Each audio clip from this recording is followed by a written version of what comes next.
Je m'appelle Wahab Touré, je viens du Mali.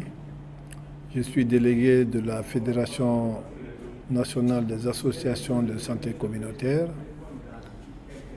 dont le sigle est FENASCOM au Mali, mais en même temps qui est membre du réseau malien de protection sociale qui vient d'être mis en place de façon formelle depuis avril 2018.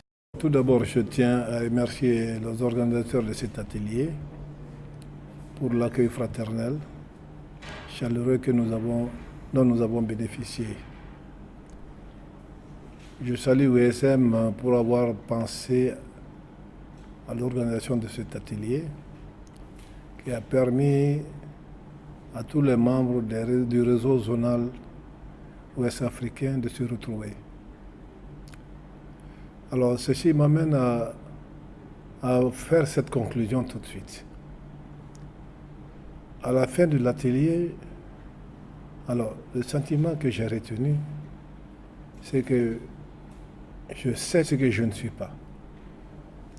Mais en même temps, je sais que depuis que nous avons commencé à travailler avec ESM dans le domaine de la protection sociale, je sais que mon organisation n'est plus ce qu'elle était avant. Cela veut dire clairement que aujourd'hui nous mesurons les pas que nous avons franchis. En même temps, nous voyons les difficultés que nous avons à transcender et aussi surtout les mesures d'accompagnement que nous devons mettre en place. Cet atelier a été un espace où il y a eu du donner, mais aussi du recevoir. La FENASCOM dont je suis membre, qui est affiliée au réseau malien, est une organisation qui appartient au mouvement d'économie sociale.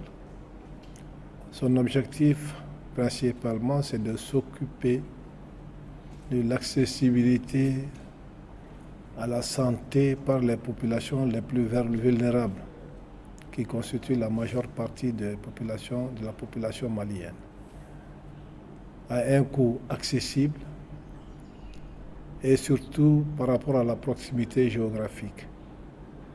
En clair, cela veut dire que la Fédération nationale des associations de santé communautaire, comme son nom l'indique, est composée d'associations de santé communautaire, composées en fait d'élus, mais qui ont à charge la gestion des centres de santé communautaires. Je dois dire aujourd'hui que nous bénéficions de l'appui de l'État, mais cela ne veut pas dire que nous n'avons pas notre autonomie d'action. L'État a reconnu notre fédération comme association d'utilité publique par décret et cela nous autorise à travailler dans le cadre de la politique de santé de l'État.